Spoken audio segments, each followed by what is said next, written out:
foremost, giving honor to God, who's the head of my life, to my leaders, Apostle and Elder Terry. We're just going to go ahead and jump right into this video. We're going to be coming from Matthew 6 and 33. So let's go ahead and get this video started. Matthew 6 and 33, but seek ye first the kingdom of God and his righteousness, and all these things shall be added unto you. We can have anything we want in life if we put God first. Those dreams, those goals, those ambitions that lines up with God's will. We can have those things and much more. But it's important to seek God, not just for those things, but, for who he is, for wisdom, for guidance, for knowledge. And I can say for personal experience that seeking God was a struggle for me because I wanted things done on my own, on my way, and just on my own time. And not seeking God will cost you. It can cost you your peace, your joy, your money, your time wasted, and so much more. But it's a human nature thing to make decisions like carelessly sometimes. That phrase, motto, or you only live once, and then start living like you got no sense. You will make mistakes you will regret later on. God can see the beginning, middle, and end, and the whole future. So seeking God about a thing or someone is something we have to do. God is our parent and we are the child. No matter how old we are or how long we've been in God, we still got to answer up to God because, he knows what's best for us. When we do go to God and seek him and, even ask for things and stuff like that, we need to first seek, him and his righteousness.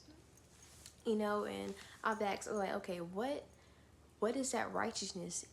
It is his will and his way, not seeking God just for the things that we can get from him, but the things and spiritual things that we need to glorify him in this walk.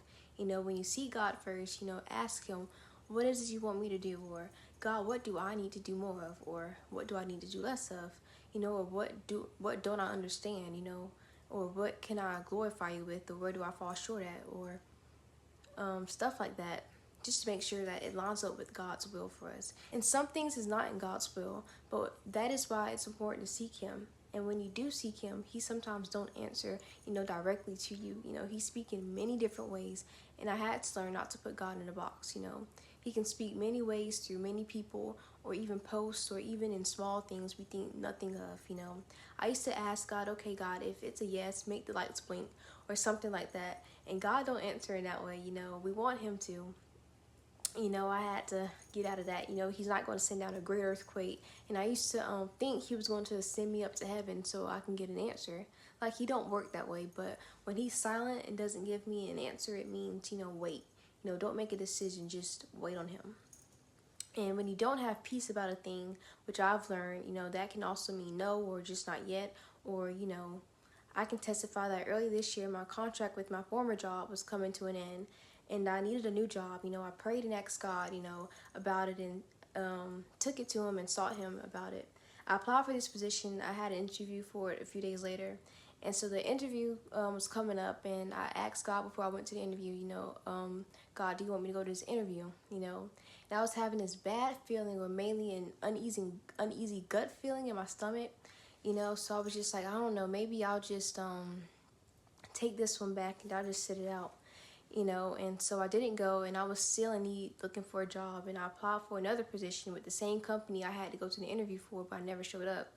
And I had an interview with that another position there a few days later, and so I felt good about that interview. So I went, and so how we say that prayer for the interview whenever you're nervous, like, God, please help me through this interview, give me the words to say. And so I went in the room to do my interview, and it was over. They have a horrible hiring process. They took like months to get back to me. But anyways, fast forward, the HR woman called me back and was like, bad news and good news. The position you interviewed for, you didn't get it, but the good news is, like, the manager liked you and your experience and wanted to put you at another better position. And so, y'all, mind you, that position, they want me to have like a whole bachelor's degree in science. I don't have one. I was going to school, but I stopped going because it wasn't for me. I didn't complete it at all. And so mind y'all, the contract that was expiring at the former job that I was at, it was ending in March, and the job that I went to go interview for, it started in March. And so the way God worked that out for me, I'm forever grateful to him. you know, because he did that for me. And I'm glad I asked God what he wants me to do, because he really ordered my footsteps. But it's important to seek God and his righteousness, because he will add even better, even more than what we even ask for. You know, he knows what's best for us. All he is doing is shielding us from what we can't see and blessing us with even more that we can even ask for. But just trust him at his word and continue to seek him, you know, not just for the things that he can give us, but just for his glory and his righteousness, so you can please him and he can just do what he wants to do for us, because he wants to bless us. But continue to put God first and seek him. Pray my say in the Lord. Thank you.